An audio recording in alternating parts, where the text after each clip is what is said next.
I'm Carwana Dyson, and I'm from Bayview Hunters Point. I was raised here. This is my community, and I love it here. So I came to Bayview Hunters Point when I was little, actually. My mom moved us we migrated from the South, as a lot of families did in the 70s, like mid-70s, I would say. I was probably about 2 or 3 when we moved here. And my godfather, who was Nate Tyner, who was a humongous leader in this community, helped us to settle here in Bayview Hunters Point. And so that's where I've been, my family. So we come from a large family. So my mom was a single parent of 7 of us. And when we moved here, we moved to Dedman Court, which is right in the heart of Bayview. And my auntie lived on the block. I had an uncle who lived around the corner. So we had some family connections here. Plus we had my godfather. And so we had a lot of family here. So we had a connection with my uncle who lived around the corner and my auntie who lived on the same block as me. We all went to school here. So all of our friends grew up here. A lot of friends. We have a lot of good childhood memories. I remember playing double dutch outside and with my friends, and hopscotch and jacks and all of those wonderful activities that we had as children here that you don't see that anymore. But I have great memories here. I remember we used to, like in the 90s, I remember that's when kind of like the violence of the community started, but there were a lot of artists in the community who gave peace parties. And we used to do the peace parties at like Sundial at the top of the hill or at Martin Luther King Park, where all the hip hop artists would come and we'll talk about stop the violence. And we sang songs, and I was right there because I was an artist myself back then. I used to rap, used to be in a rap group, and then I used to sing hooks for a lot of the artists like Fly Mar and Cobra Hustlers and RBL Posse and all of them. So it was a beautiful time, just growing up in the community. So I think I would say art has always been a part of who I am. Like I remember growing up and listening to Whitney Houston. Like she was like somebody that I could see myself being. So I used to want to sing. And it wasn't until like high school that I actually was really getting into, singing out at the talent shows. And then I was on like KMEL, Battle with the Rappers. Nobody knew I could rap too, Then I became like popular because of that. So I started singing hooks for different artists and like rapping verses for different artists, local Bay Area artists. I remember I was on KMEL Battle of the Rappers, and I beat San Quinn. Now, everybody know about San Quinn. He is the hip hop legend of San Francisco, but I actually beat him on KMEL Battle of the Rappers, and that was so awesome because I began to get more and more into art back then. And so so musically, when I went to college, I recorded a couple songs, I did some performances, I did some traveling, and it evolved into poetry. So I remember my first summer home from college, right? Because I was the first one in my family to go away to college and to leave the neighborhood. It was always everybody's dream to leave. When I grow up, I'm gonna get away from this because you start seeing drugs, and there was a lot of violence. Even though there was a lot of great things, there was still some other things that was there. You're like, I don't really want to be in this environment. But so I evolved into a poet back in my college days, and so I wrote about the things that I saw. Even in my lyrics with hip hop and with raps, I wrote about the things that I saw in my community, but I talked about it from a positive perspective, like there is a way out. We just need to be able to open our minds, travel the world, and see that there's more to life than just 94124. And so, because music has always been a part of my life, it helped me to have an open mind. And what I would say 2 years ago, I connected with Radio Africa and Kitchen right on the corner of 3rd and Oakdale, myself and my husband, because it was an African cuisine restaurant here that many people didn't know about, even though it was here. People didn't know about it, so you didn't really get a lot of traffic there. So my husband and I partnered with the owner and was like, you know what, we want to do something arts and related to the arts culture here so that we can bring people here, let them know about great food in the community, but also provide a positive platform for expression through the arts so that we can have poets, singers, writers, hip hops, artists, authors, you know, come and share their art, and then we'll film it for them, put them on television, give them some exposure, and give them something that they can take back and grow their own portfolios, you know. And so we've been doing that here successfully for the past 2 years, and it's been beautiful because it's the first Tuesday that everybody look forward to, and then we completely red carpet 3rd Street. So we have red carpet, we have paparazzi, we have backdrops, and we just really make it a day where people can really feel like they're in Hollywood right here in Bayview. And so my kids, I have 3 children. My oldest is in college. I have one in high school and one in middle school. And they are all singers, writers, authors, like they perform. My kids are into like musical theater. They play instruments, and this is all just natural talent. So if you were ever to come to my house, you'll hear singing, instruments, music, you'll hear all that. But that's just who I am. I'm an artist, and I love what I do. A double Dutch rhyme that I remember, I don't know. Hey, Miss Beat, a bibbity bop, you sure look sweet. A bibbity bop, now let's get the rhythm of the pop-ups. And that's when you will jump up in the middle of, you know, the ropes turning and everything like that. And so I call myself the double Dutch queen because I was good at it, and I can go really, really fast with double Dutch. So that's one of my my memories of playing double Dutch. And every time I get the opportunity, I do try to introduce that to like my kids and my nieces, you know, because kids nowadays, you know, they're stuck on social media.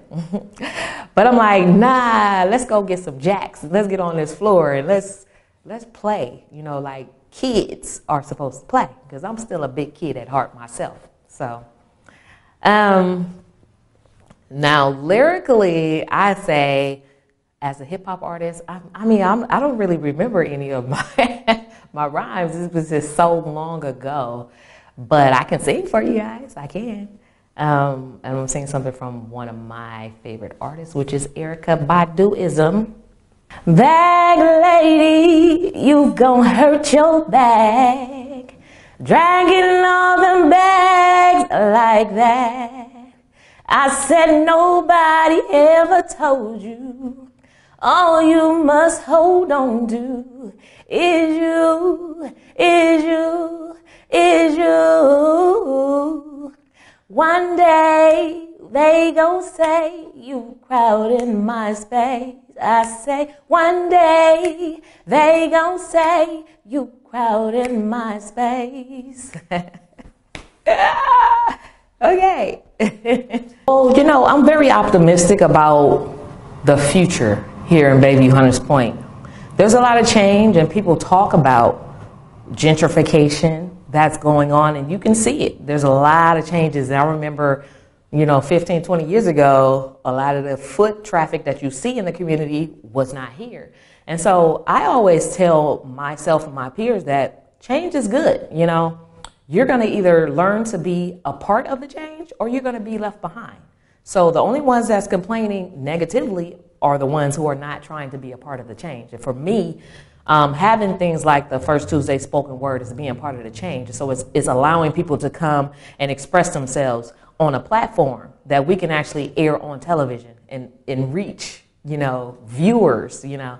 And also, I started an organization about a year ago, and I'm still developing it, but it's a nonprofit called, I got it, I remember, and I can't believe I just forgot that. But so a couple years ago, I started an organization as a nonprofit called Life Skills. The reason why I started that for this particular community is because me, myself, I stopped working for corporate America a long time ago because I have a lot of skills and I can't just do one thing all day. And so I learned a lot of freelance stuff. So I'm a filmmaker, I'm a videographer, I create websites, I do photography. And so all of these things, you can go out and self-employ yourself. So you talk about poverty, you talk about people being at a disadvantage. There is no excuse. In the millennium, there are a lot of things that you can do to utilize your skills to generate income. And so Life Skills is a foundation that my husband and I created to go out and teach these skills to other people to help alleviate poverty from the community. And so that's our give back to the community, because it's very important for us to show people that you don't have to wait for a job to be handed out to you. You know, I have nieces in this community. I have nephews in this community. I have children in this community. But I teach them, you know, you don't have to wait for a handout. You can go out and learn some skills, and your skills are employable. Like, you can go out and do some freelance work while you're waiting on a job if you choose to work. But, you know, I have a saying that I teach because I do workshops in the community to help empower women and help them to start businesses. I have a saying that said, if you do not build your dream, somebody will help you. Somebody else will hire you to help them build theirs. And you never know what you don't know until that moment that you say, I didn't know that. So it's important that you get engaged with the community, that you go to the community meetings, and that you be a voice for your community so you can be a part of the change.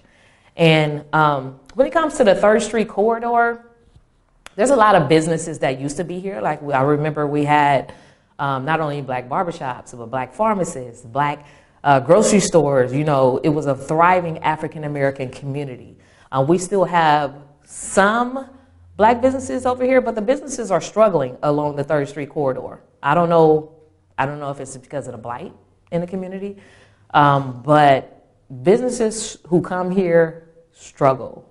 And I've worked as a consultant for the Baby Renaissance for a few years as an independent consultant, and I worked on like the 3rd Street corridor as well on that project, just coming up with ideas of ways that we can let people know about these businesses and how you can patronize these businesses to help them, to help them stay in business. And so that's one of the biggest challenges. We haven't found the right solution yet, but together I believe we can find a solution to keep the 3rd Street corridor thriving here in the community, because it's important that we have like economic growth in this community, and that is feeding back to people being able to maintain their residency, because a lot of people don't live here anymore because they've had to get pushed out, had to move, rents are high, or if they get a really good job, they no longer qualify for low-income housing, and affordable housing is not affordable for us, So you have all those things going on. At the same time, you have, there's opportunities. And so you just have to figure out an opportunity for yourself and, and just take advantage of it. I remember some years ago, I did a study here.